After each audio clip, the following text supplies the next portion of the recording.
Vamos lá, então, nós vamos agora para a segunda parte da nossa aula.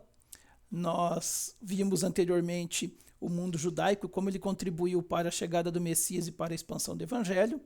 E agora vamos ver o mundo greco-romano, né, a cultura grega e romana, como é que também contribuíram para a propagação do Evangelho e também para a plenitude do tempo, quando Cristo veio a esse mundo como homem. Ok? Nosso texto base é Atos 17, do versículo 16 ao 34, que mostra o debate de Paulo em Atenas com os filósofos epicureus e estoicos, quando ele prega o evangelho ali. Alguns creem no evangelho, outros chamam ele de tolo, mas ele prega, e esse momento aí destaca com bastante nitidez a cultura grega que Paulo domina e como ele vai fazer um bom uso dessa cultura para poder difundir o evangelho. Depois vocês têm a oportunidade de ler em casa esse conteúdo. Então nós vamos ver nessa segunda parte da nossa aula as contribuições gregas e as contribuições romanas para a chegada do Messias e para a propagação do Evangelho, que é o que nós estamos chamando de plenitude do tempo. Aí nós temos uma gravura de Alexandre o Grande, o conquistador grego, que vai expandir o seu reino desde a Grécia até a Índia, né? Vai vencer os persas, principalmente, que era o império dominante na época. E Alexandre o Grande, ele consegue de tal forma influenciar o mundo conquistado por ele, que nós vamos observar essas influências da cultura grega e também da romana, porque os romanos vão vencer os gregos, não é? Quando Alexandre o Grande morre, ele não deixou descendentes, ele foi um grande conquistador, mas não se preocupou em fazer discípulos. Aqui fica já uma lição para nós, né? Temos que fazer discípulos que caminhem lado a lado conosco e que possam depois serem nossos continuadores na obra, não é? E quando ele morre, então, ainda jovem, os seus generais assumem o reino, o império grego. Mas são 4 generais, mas o problema é que esses 4, nenhum dos 4 quer ceder ao outro, e eles acabam, então, dividindo o reino, o império grego, em 4 partes, e lutam entre si constantemente para poder aumentar, para expandir essa área de domínio. E nós vamos ver que isso enfraquece o império grego, o que facilita que o império romano se levante e acabe conquistando então a Grécia. Os romanos, quando conquistam os gregos, eles usam armas, são um povo guerreiro, um povo acostumado com batalhas, né? Os romanos são mais, como eu poderia usar o termo aqui, os romanos são mais práticos, né? Mais ativos, mais dinâmicos, e os gregos mais reflexivos, voltados às culturas, às artes, à filosofia, ao belo, não é? A música, teatro. E o que é que os romanos fazem? Eles têm uma jogada inteligente, como nós comentamos já anteriormente. Eles conquistam os povos, mas mantêm a cultura grega, porque era boa, era atraente, era agradável, né? Isso tudo, é claro, nós vemos a mão de Deus agindo, preparando o momento para que Cristo venha ao mundo então. E quais são esses aspectos da cultura grego-romana, ou greco-romana, que nós ainda podemos observar hoje? Ao nosso redor, nós estamos rodeados de influências dessas culturas, desde os dias do Novo Testamento. Veja só, a filosofia, por exemplo, são os gregos que inventam a filosofia, não é? A maneira reflexiva de pensar o mundo, de pensar as coisas ao seu redor, de tentar encontrar o porquê da existência humana, não é? E nós somos influenciados até hoje pela filosofia. Todas as disciplinas que estudamos, em qualquer área profissional, nós vamos ter filosofia como disciplina ou contribuições da filosofia nas mais diversas disciplinas, e não é diferente na teologia. Teologia sistemática, bastante filosófica, não é? Nós temos aí filosofia da religião, que é uma disciplina que vai ser trabalhada também no nosso curso. Então nós estamos influenciados diretamente pela filosofia, mas há outras influências. Cosmovisão, maneira de enxergar o mundo, a maneira de ver as coisas ao seu redor, não é? A cosmovisão é a lente pela qual nós olhamos o mundo, não é verdade? Nós cristãos, por exemplo, enxergamos o mundo com as lentes do cristianismo, o ateu vai enxergar com as lentes do ateísmo. E essa maneira de enxergar as coisas que estão ao nosso redor, isso tudo é influência grega. Temos aí língua grega e latina, não é? diversas palavras nossas, do nosso vocabulário português, têm raízes na língua grega. Por exemplo, quando você vai consultar-se com um especialista em coração, o nome desse especialista é cardiologista, não é? E a palavra cardiologista deriva de cardia, que no grego significa coração. Quando nós precisamos também de ajuda emocional, nós vamos ao psicólogo, não é? Psicólogo, psiquiatra também. A palavra psicólogo vem de psique, que é a palavra grega que significa mente, raciocínio, não é? E temos a influência latina, que essa é mais nítida ainda, uma vez que a nossa língua é o latim. Nós falamos latim aqui no Brasil, não é? Nossa língua mãe, que é o português, é derivada do latim. O direito romano são os romanos que criam esse código de leis da maneira como nós conhecemos hoje. Quase todos os códigos de direito penal, civil e outros códigos também que nós temos, criminal, tudo isso é derivado do direito romano. São eles quem criam essas espécies de leis da forma como conhecemos hoje. A política, foram os romanos que inventaram a política, né? Deriva da palavra polis, que significa cidade no grego, no latim, né? E eles inventaram o Senado, a democracia, isso tudo são heranças que temos dos romanos. E a teologia. Vale lembrar que desde o século III até o século XVI, a Igreja Católica predominou e os estudiosos religiosos do cristianismo eram todos eles voltados ou pertencentes à Igreja Católica. Portanto, temos aí 13 séculos de teologia romana, né? Igreja Católica Apostólica Romana.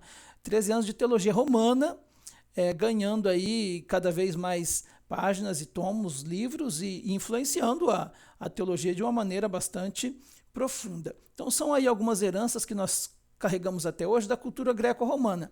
E essas heranças não vão apenas nos influenciar hoje, como influenciaram nos dias de Jesus, a vinda do Messias e também a propagação do Evangelho. Quais são, então, os 4 pontos principais onde a cultura grega nos influencia de uma maneira mais profunda? Nós temos aí o helenismo, que nós já vamos explicar o que é, a língua grega, né? Temos aí a Septuaginta e temos a filosofia. São 4 questões importantíssimas que vão nos mostrar a maneira como a cultura grega nos influenciou. Veja só, dentre as contribuições gregas principais que nós acabamos de apontar, veja só como é que elas podem influenciar o Novo Testamento e a nossa vida hoje. Nós temos aí o alvo principal de Alexandre o Grande. Que alvo era esse? Helenizar o mundo. Alexandre o Grande tinha a intenção de fazer com que o mundo todo fosse grego. A palavra helenismo vem de Helene, que significa Grécia no grego. Então, o que ele queria? Implantar a cultura grega nos povos que ele conquistava. E ele consegue ele tem bom êxito nisso. E mais tarde os seus generais, os que assumiram o seu lugar no Império Grego, eles vão dar continuidade a isso. E principalmente no Egito e no Oriente, eles vão conseguir influenciar com a cultura grega de tal forma que o mundo que Jesus venha a pisar aqui o mundo que Jesus chega como homem, o mundo em que os apóstolos pregam o evangelho, é um mundo helenista, helenizado. O grego é a língua oficial, nós vamos falar disso. A cultura grega é bastante difundida em todos os lugares. Então, esse era o propósito de Alexandre o Grande, helenizar, espalhar a língua e a cultura grega por todo o mundo. Como eu já adiantei, os Ptolomeus, que são os descendentes, os que deram continuidade ao Império Grego, especialmente no Egito e na Ásia, Europa, né? Eles vão influenciar esse império de maneira extraordinária. Hoje, como vimos já ainda há pouco, nós também temos diversas influências dessa cultura grega e também da cultura romana, que nós vamos ver ainda, na nossa sociedade. Para a gente pensar já um pouquinho, Deus age na cultura e pela cultura. Nós estamos vendo isso e vamos ver ainda com mais detalhes. E como é que nós temos agido na cultura de hoje para influenciar as pessoas? Ou será que Deus age na cultura hoje? Age pela cultura? Né? Veja o que Paulo disse aqui. Ele se fez fraco com os fracos para ganhar os fracos, se fez tudo com todos para poder de toda maneira ganhar ou salvar alguns. Isso é para nós refletirmos, porque se Paulo fez uso da cultura do seu momento para pregar o evangelho, nós podemos fazer isso hoje também. Né? Paulo usou o que tinha, ele conhecia a língua grega, conhecia os costumes gregos, e nós hoje temos ferramentas, né, que podem também ser utilizadas para a propagação do evangelho. A Bíblia, a palavra de Deus, tem respostas para os nossos dias. Quando eu prego na igreja, eu prego para gente que vive hoje, que vive inserida na sociedade de hoje, não é? Qual é o cenário social do Brasil hoje? Crise de integridade, a corrupção, crise na segurança pública, violência, crise financeira, o desemprego, crise na família, o casamento sendo deteriorado, banalizado, os relacionamentos homoafetivos ganhando cada vez mais espaço na mídia e na sociedade. É essa sociedade em que nós estamos inseridos hoje. E então nós precisamos olhar para a Bíblia e encontrar respostas para isso hoje. Eu não posso pregar para o pessoal da minha igreja ou ensinar alguém que evangelizar, discipular alguém, falando da cultura, falando de uma cultura que existiu há 2.000, 3.000, 4.000 anos. Não, eu tenho que usar isso na cultura de hoje, porque foi isso que os discípulos fizeram quando propagaram o evangelho. Trouxeram respostas para as indagações dos seus dias, e nós aprendemos com isso para poder usar hoje a palavra de Deus para trazer respostas para as indagações dos nossos dias, né? Olha só aqui, por exemplo, compartilhar com um colega quais os aspectos da cultura nacional e local que contribuem para a pregação do evangelho e quais dificultam. Por exemplo, eu vou falar da minha realidade. Eu moro hoje e sirvo a Cristo hoje numa cidade pequena, de 11.000 habitantes, né? E há uma cultura aqui nessa cidade, há uma cultura de relacionamento. Por ser uma cidade pequena, não sei exatamente onde é que você que está assistindo essa aula se encontra hoje, mas aqui, minha realidade, por ser uma cidade pequena, há um laço de relacionamentos bastante profundo. As pessoas todas se conhecem. Quase todas as pessoas da cidade conhecem umas às outras. Se não conhecem profundamente, conhecem pelo menos de vista, sabe quem é, onde mora, do que trabalha, quais são os membros da família, não é? E isso, para nós, facilita a propagação do evangelho, porque é mais fácil você falar do amor de Cristo para um amigo que vai te ouvir, mesmo que discorde, do que para alguém que não está disposto a fazer isso porque não tem nenhum tipo de relacionamento com você. Então, no meu ponto de vista, esse é um aspecto da cultura local aqui que facilita a pregação do evangelho, a proximidade entre as pessoas, né? Mas, por outro lado, há uma cultura também aqui que dificulta, que é a cultura da idolatria. Muita gente aqui, acho que isso é quase que geral em cidades pequenas aqui no Brasil, há uma cultura católica apostólica romana, idólatra, muito enraizada nas pessoas.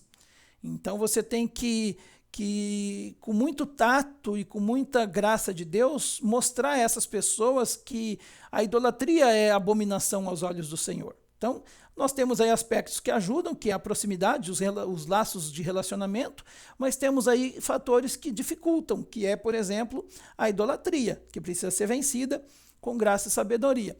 Então, é isso que Paulo, é isso que os apóstolos estão fazendo nos seus dias, usando essa cultura que eles estão inseridos para poder difundir o evangelho.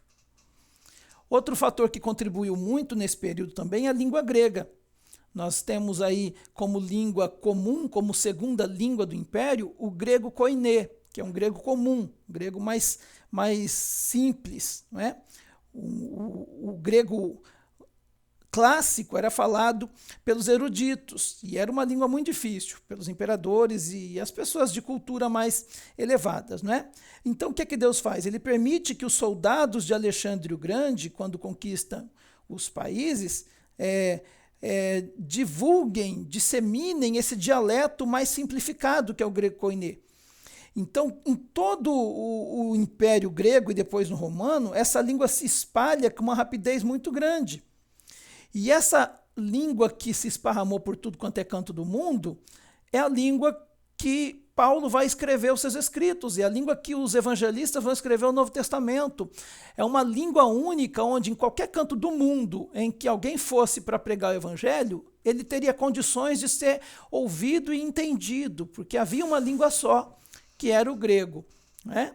Além de ser uma língua falada em todo mundo, era também a língua usada na escrita. Como eu já adiantei, o Novo Testamento foi escrito em grego koiné, este grego comum, é o grego que a gente estuda na nossa disciplina de teologia. E os decretos do Senado romano, né, as leis já eram confeccionadas, já eram escritas nesse grego koiné.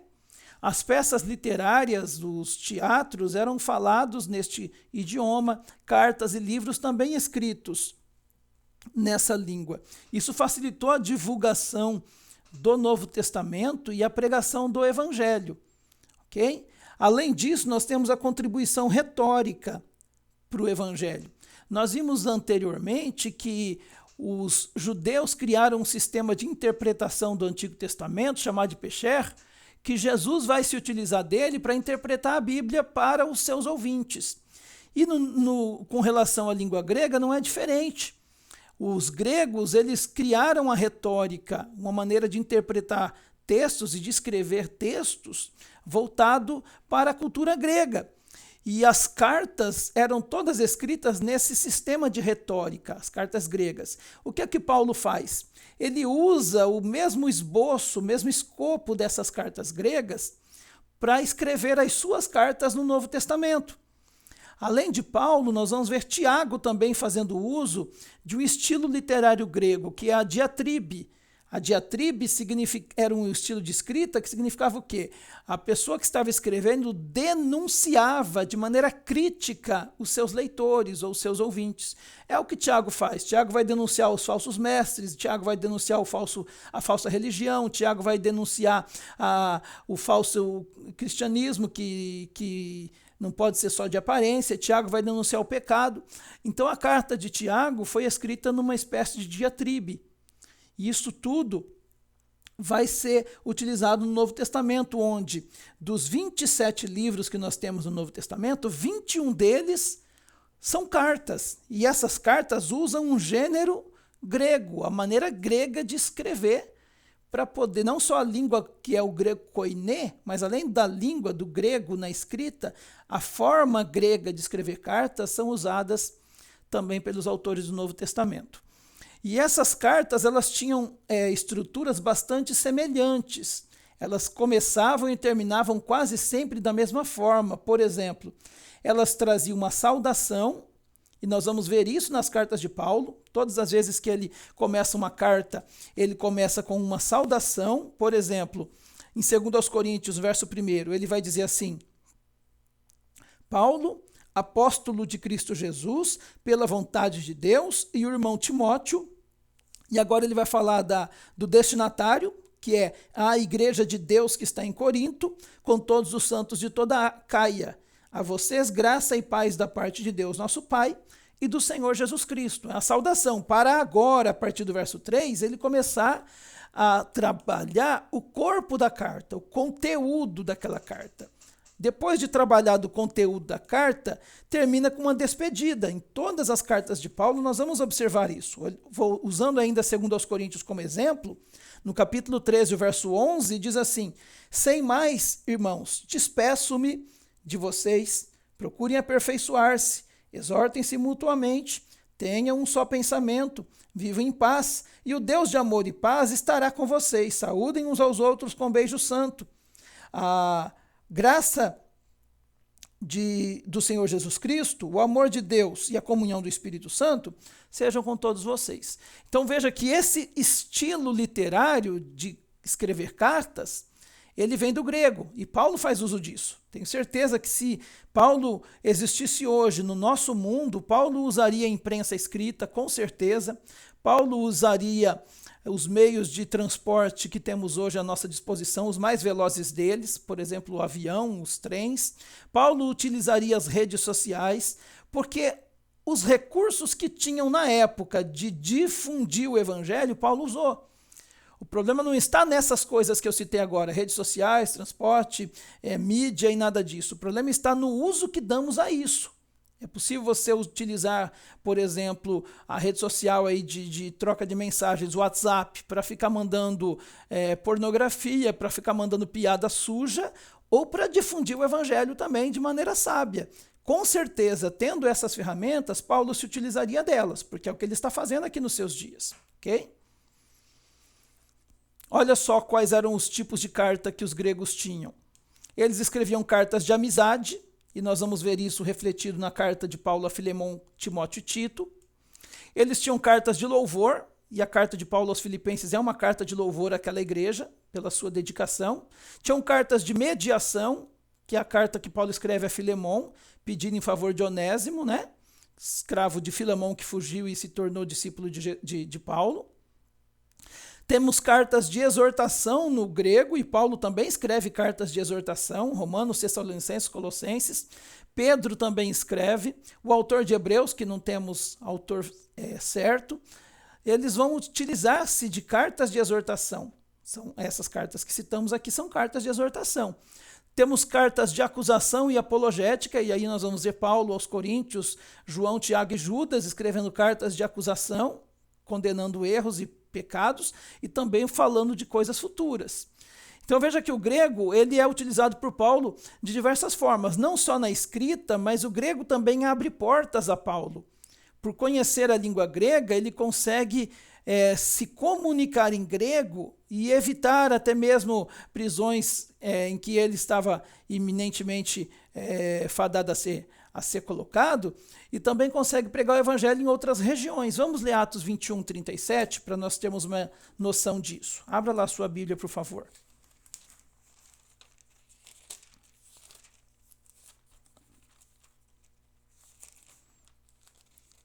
Paulo está a caminho de Jerusalém aqui, né? E quando ele está pregando, olha só o que acontece. Capítulo 21, verso 37.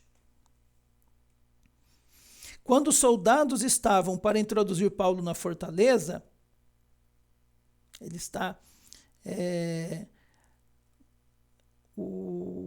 Paulo está aqui em Jerusalém agora, né? Quando os soldados estavam para introduzir Paulo na fortaleza, ele perguntou ao comandante, posso dizer-te algo? E o comandante fica espantado, você fala grego? Porque Paulo fala em grego com ele. Aí o comandante pergunta para Paulo, não é você o egípcio que iniciou uma revolta e há algum tempo levou 4.000 assassinos para o deserto?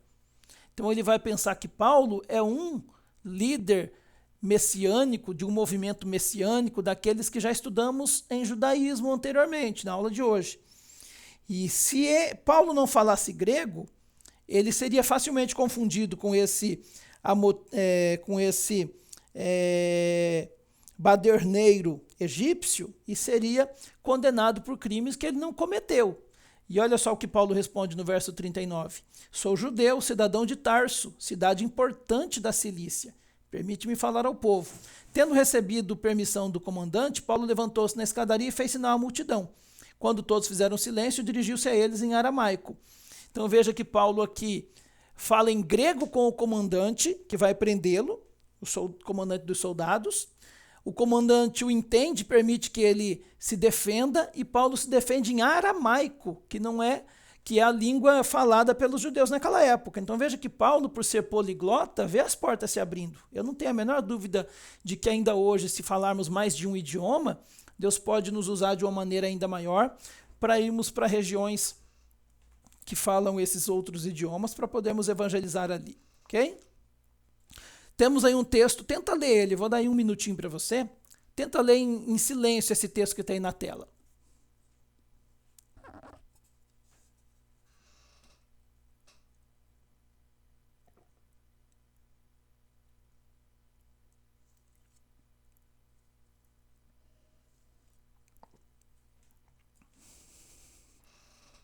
Conseguiram?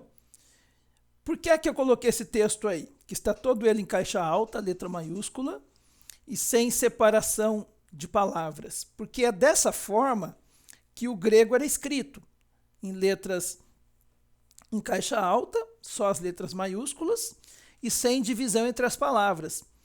Imagine agora ler um livro inteiro desse jeito. É difícil, não é? Agora, tenta ler esse livro, ou essas palavras que estão aí, em voz alta. Veja se facilita. Rogo-vos, pois, irmãos, pelas misericórdias de Deus, que apresenteis o vosso corpo como sacrifício vivo, santo e agradável a Deus. Viu como facilita ler em voz alta? Não é? E é isso que o Novo Testamento ensina a fazer. Paulo está dizendo para Timóteo manter o hábito de ler a palavra e as cartas que ele escreve, que estão em grego, inclusive o Antigo Testamento está em grego, é a Septuaginta que nós vamos estudar já. Então Paulo diz a Timóteo, leia em voz alta, leia publicamente, lá em 1 Timóteo 4,13. No texto traduzido para o português, não aparece a palavra leia em voz alta, mas a palavra no grego dá essa ideia de uma leitura audível. Diz assim o texto: até a minha chegada, dedique-se à leitura pública da Escritura, à exortação e ao ensino. Então, o que é essa leitura pública da Escritura? É ler em voz alta. Por quê? Porque isso ajudava a separar as palavras e entender o texto. E também porque tinha muita gente naquele tempo que não sabia ler. Então, era obrigação do pastor, do presbítero, do líder cristão, ler essa escritura em voz alta para que aqueles que não tinham domínio da leitura, fossem analfabetos, pudessem também conhecer o Evangelho. Aí temos mais uma contribuição, além das que já vimos, que foi o helenismo, que é a expansão da cultura e língua grega por todos os lugares. Vimos a língua grega, contribuindo na escrita e na fala. E agora vamos falar da Septuaginta. O que é a Septuaginta? Vamos assistir um vídeo breve e eu já explico para vocês com mais detalhes. A influência grega, 250 a.C.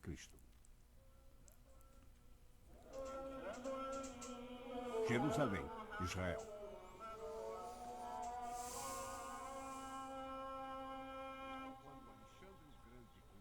Quando Alexandre o Grande conquistou o mundo, era a época dos raciocínios filosóficos. O homem vivia se questionando.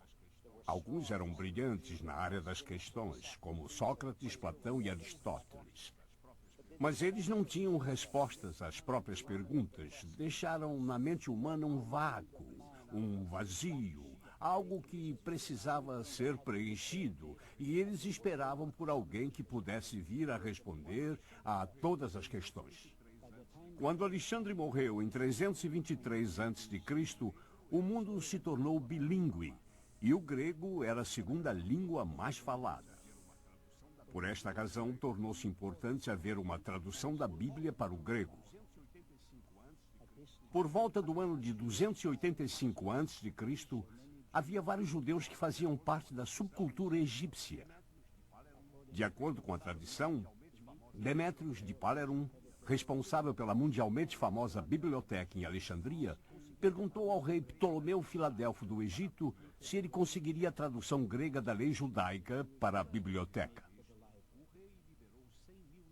Para realizar isto, o rei liberou 100.000 escravos judeus que ele tinha em seu domínio e os enviou juntamente com um presente generoso e o embaixador para Eleazar, o sumo sacerdote de Jerusalém, e assim fez seu pedido. Ele desejava que fossem selecionados 6 sábios de cada uma das 12 tribos, somando assim 72 homens. Esses homens deveriam ir a Alexandria para trabalhar nesta tradução. Ao chegarem lá, tiveram uma recepção real de boas-vindas na corte. Foram enviados à Ilha de Ferros. Nesta ilha especialmente preparada, havia 72 cubículos, um para cada homem, e em 72 dias eles traduziram todo o Torá. Eles foram tão incentivados pelo trabalho feito que cada um concordou com a tradução do outro. Eles batizaram o seu trabalho como Septuaginta. Ok? Então vocês viram aí uma breve descrição do que é a Septuaginta. É o Antigo Testamento que foi traduzido do hebraico para o grego. O imperador Ptolomeu pediu aos judeus que enviassem 72 sábios para traduzir a Bíblia hebraica. O Ptolomeu considerava um escrito importante, a Bíblia hebraica, e pediu que fossem então enviados esses 72 sábios para traduzir para o grego, para ele ter um exemplar da Bíblia em grego lá na Biblioteca de Alexandria, no Egito, que era a biblioteca mais importante da época. E esses homens então traduzem a Torá, o Pentateuco, em 72 dias, e cada um faz a sua tradução separado um do outro, isolado um do outro. E qual a surpresa que, ao juntarem as traduções, eles verificam que haviam 72 cópias idênticas, não houve erros, não houve falhas na tradução de um e do outro. Então essas cópias do grego foram difundidas cada vez mais. Então nos dias de Jesus, a Bíblia que eles usam está escrita em grego. Todo mundo que lê grego, que é a língua oficial do Império, né? Oficial é o latim, mas o grego é a segunda língua mais falada, né? Todo lugar eles têm condições de ler, de entender. As cartas que Paulo escreve podem ser lidas, os evangelhos podem ser lidos. Então veja como é que Deus está usando isso para contribuir também para a vinda do Messias, não é? Temos ainda mais uma contribuição grega, que é a filosofia. Aí temos dois principais aí, o Platão e Aristóteles, que foram os que mais influenciaram o cristianismo, além de outros também, né? E nas páginas da Bíblia nós encontramos alguns filósofos. Na verdade, não o nome deles, mas o raciocínio, a maneira de pensar deles. Por exemplo, temos o estoicismo, os filósofos estoicos, que afirmavam o quê? Que o governo do universo é originado por uma razão universal. O que governa o mundo é uma razão universal. A razão fala do entendimento, da sabedoria, né? E há um entendimento maior que governa o mundo. E também, além dessa razão universal, tinha a felicidade humana como foco.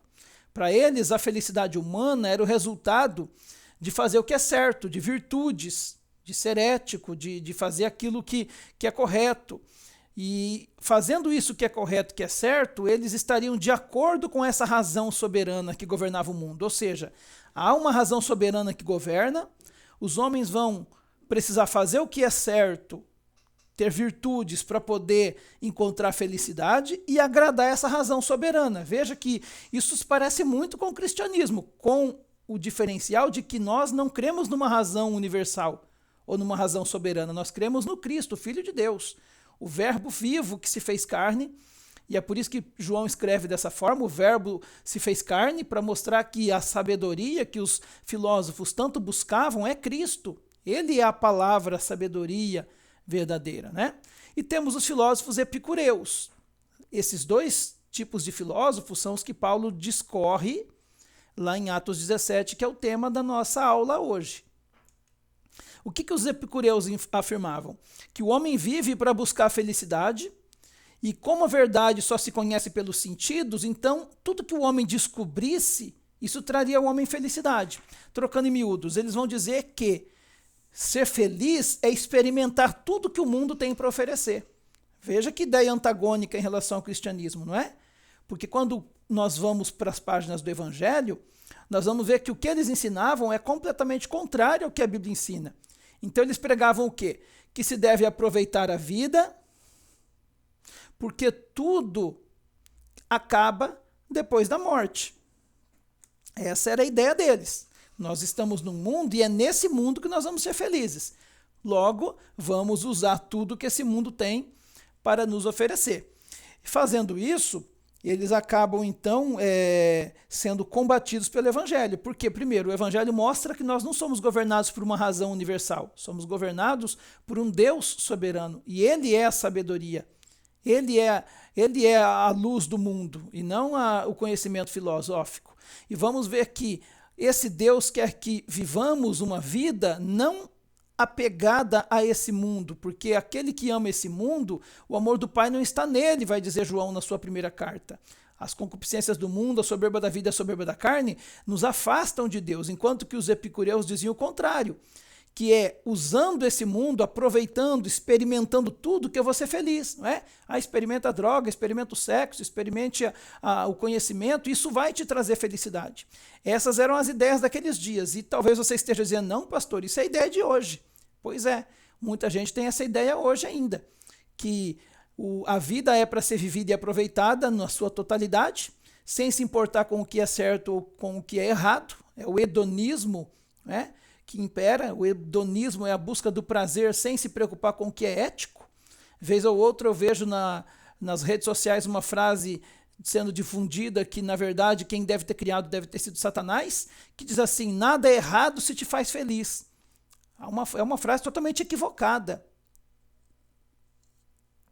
Tem uma série de fatores que fazem o homem feliz e que são, pelo menos feliz temporariamente, e que são completamente equivocadas, errôneas. Por exemplo, Hitler, quando exterminava aqueles que ele considerava minoria, dentre elas principalmente os judeus, ele não estava triste, deprimido porque estava fazendo aquilo. Ele matava judeu com gosto, com alegria, isso trazia prazer a ele. E não é uma coisa certa. O homem, às vezes, vamos pegar aqui uma situação hipotética, o homem pode estar traindo a esposa dele no motel com a amante, ele não está lá chorando, triste, angustiado da vida, ele está aproveitando aquele momento, está sendo feliz naquele momento. Claro que vai trazer consequências depois, mas o adultério é pecado, né? E abominável aos olhos de Deus. Então, essa ideia de que é para aproveitar a vida, porque a vida é aqui, é uma ideia equivocada que já vem desde os dias bíblicos e que o evangelho sempre procurou combater. Esse é o problema da teologia da prosperidade de hoje. Ela prega isso, que você tem que buscar as coisas desse mundo, ser feliz nesse mundo, não é? Ser rico aqui, ter paz aqui, ter todas as coisas que o mundo oferece para você.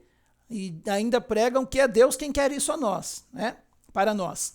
E embora Deus cuide de nós e tenha bênçãos para a nossa vida, a Bíblia é bem clara em dizer que a nossa terra, nosso destino não é esse aqui. A nossa cidade, nossa pátria não é esse mundo, mas é a vida eterna, não é? Jesus vai dizer, é melhor você, se o teu braço te faz pecar, é melhor cortar um braço e entrar na vida tendo um braço só, do que tendo os dois e ir para o inferno. Jesus vai dizer, se os teus olhos te fazem pecar, é melhor arrancar e entrar na vida cego, do que tendo os dois olhos ser lançado no inferno.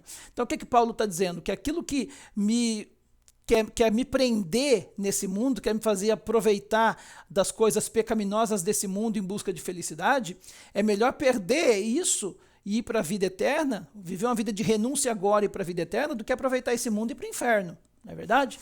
A porta ainda é estreita e o caminho ainda é apertado. E isso vem desde os dias dos filósofos. Veja a influência disso na nossa teologia, não é? Pensando ainda em filosofia, como eu já adiantei, o Novo Testamento é a contracultura dessas escolas filosóficas. O ideal, a razão universal deles é Cristo que se fez carne e habitou entre nós, sem se contaminar com a carne.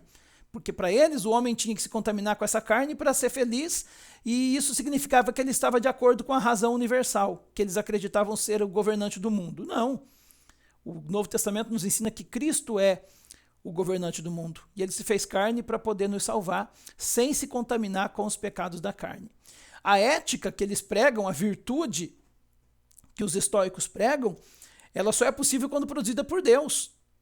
O homem, por melhor que ele seja e por mais atitudes corretas que ele tome, mesmo assim essas atitudes estão manchadas pelo pecado. É isso que a Bíblia nos ensina. A vontade é pecaminosa. Às vezes a pessoa ajuda o outro, mas no fundo ela quer buscar uma satisfação em si mesmo. No fundo ela quer aplausos, quer ser elogiado. Quanta gente faz boas atitudes, mas quer divulgar isso na mídia, não é verdade? Então, mesmo quando o homem faz o que é bom, ele está maculado pelo pecado que faz parte da natureza pecaminosa. Só em Cristo Jesus, quando realmente Cristo vive em nós, é que é possível ser verdadeiramente ético. Não é verdade? E a felicidade verdadeira se dá pela obra de Deus em nós. É Cristo quem nos dá essa felicidade, independente das situações externas, do meu contexto. Eu posso estar enfrentando doenças, enfrentando perdas e estar feliz em Cristo, porque Cristo é a minha felicidade, não o prazer que o mundo oferece. Eu não preciso experimentar o mundo para ser feliz, não é? E então veja que o evangelho vem para rebater essas ideias equivocadas da filosofia. Então há muitos conhecimentos que podem contribuir para o nosso estudo da Bíblia e até o nosso conhecimento de Deus. Há muitos livros, eu indico sempre literatura a vocês, mas nós não podemos deixar que essas coisas tenham mais influência sobre nós do que a palavra de Deus. Por mais relevante e impressionante que uma ciência seja, somente a Bíblia é inspirada por Deus. Então, que aproveitemos para o bom uso aquilo que Deus nos deixou, e permitiu até que o homem criasse e inventasse, mas que tenhamos sempre em mente que Deus e a sua palavra é a verdade. Vamos falar um pouquinho das contribuições romanas, então. As contribuições romanas são duas. Nós vamos ver aqui, nós temos aqui um mapa do Império Romano, veja a sua extensão, vem aqui desde Portugal e Espanha até próximo da Índia, não é? Pegando aqui um pedaço também da África e toda a Ásia e Europa. Aqui nós temos a Itália, por exemplo, né? Inglaterra aqui em cima. E onde é que nós estamos falando do Evangelho? Aqui, Jerusalém é essa pontinha preta aqui, né? Em volta desse arco, desse círculo oval que nós colocamos aqui. Então é daqui que surge Cristo, é daqui que surge o Evangelho, que alcança esse mundo todo. Mas como é que pode o Evangelho sair desse cantinho aqui do Oriente, dessa regiãozinha aqui cercada por desertos? Como é que o Evangelho toma a proporção que tomou? Pelas contribuições romanas. E quais são? O domínio político e militar dos romanos é uma delas. Por quê? Os romanos conseguiram trazer paz, nós vamos falar já disso, para todo o seu império. Não havia guerras nessa ocasião. Nessa região mais clara estavam os bárbaros, os povos não civilizados, e dificilmente eles tinham coragem de atacar os romanos. Isso só vai acontecer depois do século IV, quando os romanos se enfraquecem, mas aí durante mais de 4 séculos ninguém ousava invadir o Império Romano, porque era muito bem defendido. E essa grandeza toda, então, vai ajudar o cristianismo, ainda que de maneira negativa. Por quê? Quando a igreja estava aqui em Jerusalém, em Atos até o capítulo 7, né? O capítulo 8 também, o 8 eles já começaram a ir para Samaria, mas no capítulo 7 de Atos, a igreja está aqui. O que é que Deus faz? Levanta uma perseguição judaica contra os cristãos, não é? Paulo era um desses perseguidores, e a igreja não vê outra alternativa senão se esparramar. Então ela vai para todos os cantos do mundo. Ela se esparrama, começando pela Samaria, como Deus havia dito que eles deveriam ir, vem para Samaria, vem para a Judéia, começam para a Ásia, começam a ir para as ilhas, começam a ir para o Oriente, para a região mais à esquerda do Oriente, vão para o Egito e vão para a Europa. O evangelho começa a esparramar, os crentes vão fugir dessa perseguição, e para onde eles vão, eles estão levando o quê? A palavra de Deus. O evangelho está sendo difundido por todo mundo. Paulo vai escrever em Gálatas que ele já havia evangelizado o mundo da época. Às vezes nós interpretamos erroneamente o texto bíblico que diz que o evangelho seria pregado a todas as nações antes que Cristo viesse, e pensamos que esse texto se refere às nações de hoje, quando na verdade não. Esse texto se refere às nações dos dias de Paulo. E Paulo vai dizer isso aos Colossenses, que ele já evangelizou o mundo da sua época. Deixa eu ver se eu encontro o texto aqui para nós vermos.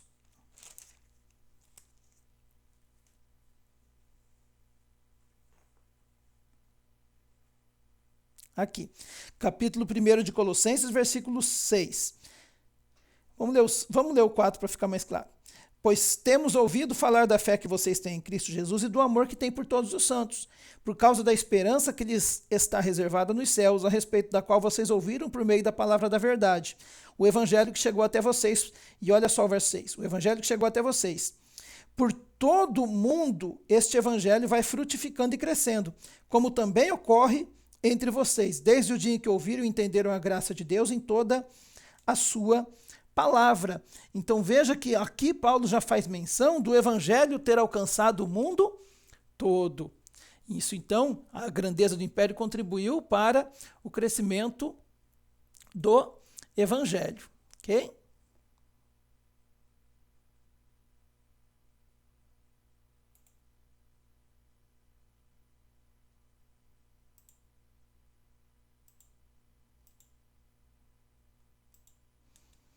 Aí nós vamos ver as contribuições romanas. Falei 2 anteriormente, são 3, me perdoem. A Pax Romana, a unidade do império, e a cidadania romana. Essas três questões vão contribuir muito para o crescimento do evangelho nessa época. Veja só, o que é a Pax Romana? É um período de ausência de guerras civis no Império Romano. Como eu disse, que durante quase 4 séculos o Império Romano se solidificou. E especialmente nesse período aí de 200 anos, que vai de 29 a.C., com o advento dos Césares, até 180 depois de Cristo, durante esses 200 anos não houve guerras. Isso facilitava a viagem dos cristãos. Por quê? Eles não estavam ameaçados por ataques inimigos. Não é? Além disso, não havendo guerra, não havia medo na população, não havia perdas financeiras por isso. Então, os discípulos estão pregando no mundo muito mais fácil de ser vivido do que seria se eles estivessem enfrentando guerras como constantemente os impérios persas, gregos e todos os outros enfrentaram. Okay? Eles tinham a proteção do exército romano contra os ataques dos bárbaros, como eu já disse, tinham segurança por onde fossem. E quebrar ou agredir essa Pax Romana era um problema muito sério. Por isso que o pessoal obedecia a essa lei de não haver violência, porque sabia que se quebrasse essa regra, seriam punidos com severidade. Os romanos faziam questão de manter o império em paz. Tanto que quando havia fome, dificuldades, eles davam pão para o povo. O pão era fornecido pelo império, a comida, e também criaram as Olimpíadas, os teatros, criaram as competições gregas de lutas. Por quê? É o que nós conhecemos, hoje até usamos o termo várias vezes, que é pão e circo. O império dava pão, comida, e circo, diversão para o povo. Tendo comida e diversão, ele mantinha esse povo sob cabresto. Não havia por que o povo se rebelar. Tinha comida e tinha diversão. Pão e circo. É o que às vezes a gente vê algumas igrejas fornecendo hoje para os membros. Ao invés de oferecer o evangelho, oferece pão e circo, né? Promessas de bênçãos financeiras e diversão. Não é verdade? Inclusive tentaram acusar Jesus de ser um perturbador da ordem pública. E não conseguiram isso, né? Mas tentaram. Por quê? Se os romanos concordassem que Jesus era um perturbador, eles iriam acusar Jesus desse crime e teriam prendido Jesus, acabariam os problemas dos judeus naqueles dias.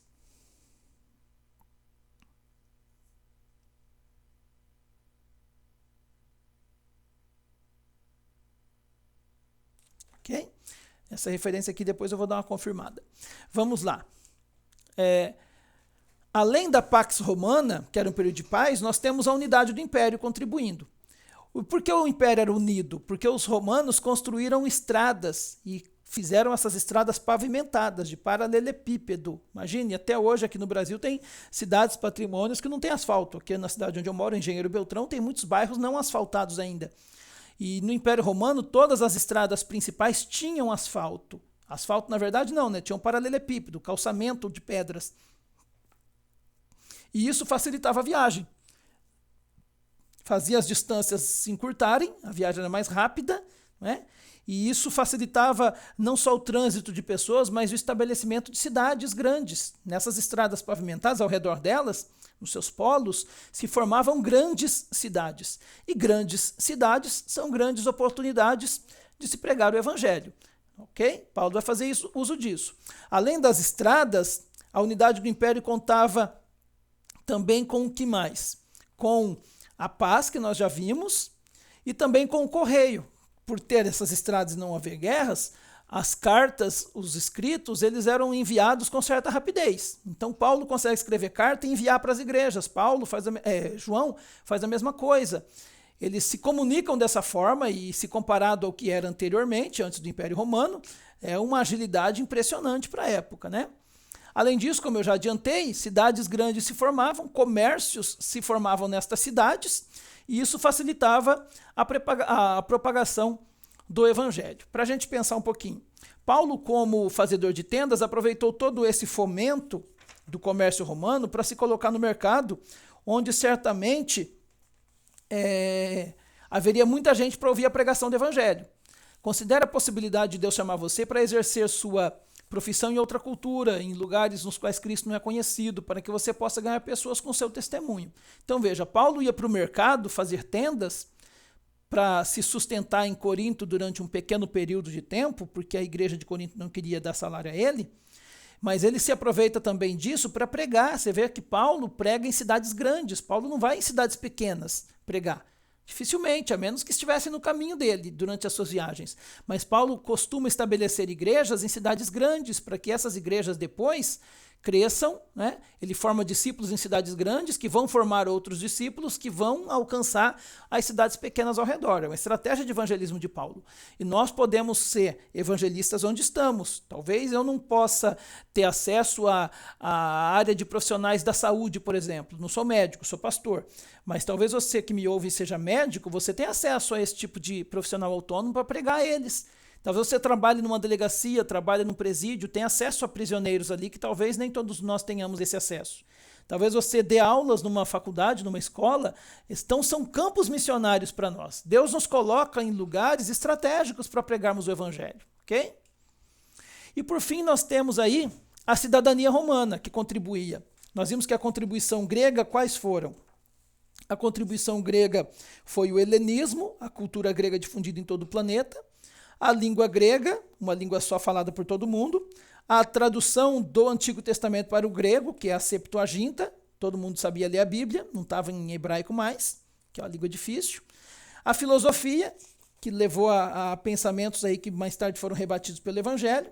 E as contribuições romanas foram a paz, que o Império gozava, a unidade do Império através de estradas, correios e comércio, e agora a cidadania romana, que podia ser recebida por que nasceu romano, podia ser presenteada por um órgão público ou poderia ser comprada.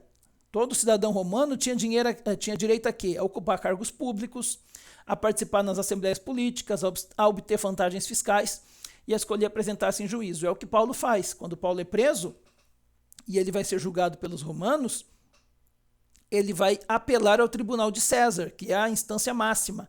Seria aqui no nosso país hoje o Supremo Tribunal Federal. Ele pede para ser julgado lá porque é um direito romano. E Paulo tem cidadania romana porque ele nasceu em uma cidade romana, né? Então ele tinha esse direito por nascença. Isso também vai evitar que ele seja açoitado lá em Atos 22, porque os romanos não podiam ser açoitados. Então veja quantas facilidades a cidadania romana oferece. Paulo tem entrada livre nesses lugares públicos, né? E, além disso, ele não pode ser punido com a mesma sentença que o cidadão de outro país é punido. Mais tarde ele vai ser decapitado, mas sem ser açoitado, né? Você não está onde está por acaso. Privilégios econômicos, diplomáticos, sociais devem ser colocados a serviço de Deus e do seu reino. É o que eu disse anteriormente. Deus nos coloca em determinados lugares para nós sermos bênçãos nesses lugares. Concluindo, então, nós vamos ver que vários aspectos da cultura greco-romana nos auxiliaram na pregação do Evangelho, né? Quais são esses aspectos que contribuíram na propagação do Evangelho hoje, né? Quais deles contribuem para nós hoje, né? A internet, os meios de transporte, a globalização. E aí nós temos a questão sobre a vinda de Cristo, né? Como vimos, tudo isso contribuiu para quê? Para a plenitude do tempo. O Pai envia Jesus no tempo certo. Maria pisou nesse mundo, viveu nesse mundo, ocupou esse espaço geográfico nesse mundo, assim como Jesus também. Ok? Então, para memorizarmos, quais foram as contribuições gregas para o crescimento do Evangelho? E outro exercício. Leia a carta de Filemão, é bem curtinha, né? Carta de Paulo a Filemão. Está aí no Novo Testamento, vamos ver? Não vou ler agora, mas só para te mostrar qual é o exercício. Lembrando que esses exercícios serão as nossas avaliações nessa disciplina. Nós não teremos prova, tá bom? Mais uma série de exercícios ao final de cada aula. Lê Filemão e veja só, nós temos aí, tem aí alguns espaços que apontam para as características das cartas gregas, que vimos no início dessa segunda parte da aula. Então veja só, qual a carta que nós vamos estudar? Filemão. Escreve Filemão aqui. Quem é o autor de Filemão? Já adiantei, né? Tá fácil, né? A primeira palavra que aparece na carta de Filemão. Escreve aqui o autor. Agradecimentos. A quem esse autor agradece? Ele vai fazer isso lá no final da carta. Perdão, desculpe. ele vai fazer isso no versículo 1 e no versículo 2. Também no 4 vai ter ação de graças e intercessão. Então veja que ele está agradecendo, né? Depois nós temos o destinatário. Quem é o destinatário? Aí vai aparecer quem como destinatário?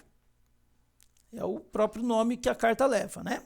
O corpo da carta, que vai do verso 8 até o verso de número 22. Só coloca isso, só a citação, precisa escrever os versos todos, coloca o verso 22, verso 8 ao 22. E a conclusão, que vai aparecer do verso 23 em diante, tá bom? Então, o que eu quero que vocês façam? Escrevam qual é a carta, quem é o autor, a quem ele agradeceu, só o nome das pessoas, a quem ele escreveu, de versículo tal até versículo tal é o corpo, e a conclusão aparece do versículo tal ao versículo tal. Por quê? Para nós treinarmos a maneira como os gregos escreviam e que Paulo vai fazer uso também dessa maneira para escrever. Quais foram as contribuições romanas para o crescimento do Evangelho? Como a unidade do Império contribuiu para o crescimento do Evangelho? E como a cidadania romana contribuiu para o crescimento do Evangelho? São questões aí para a gente pensar junto, né? Que estão aí nos slides facinho, só você rever a aula em vídeo, né? Ou você utilizar-se dos slides que já estão disponibilizados, e vocês conseguem responder com facilidade essas 5 questões aí, ok? Sendo assim, nós encerramos a primeira aula de hoje. Espero que você tenha sido abençoado. Nós estudamos a influência da cultura judaica e a influência da cultura greco-romana na vinda do Messias e na propagação do Evangelho. Deus abençoe a todos e nós voltamos em breve com a nossa segunda aula.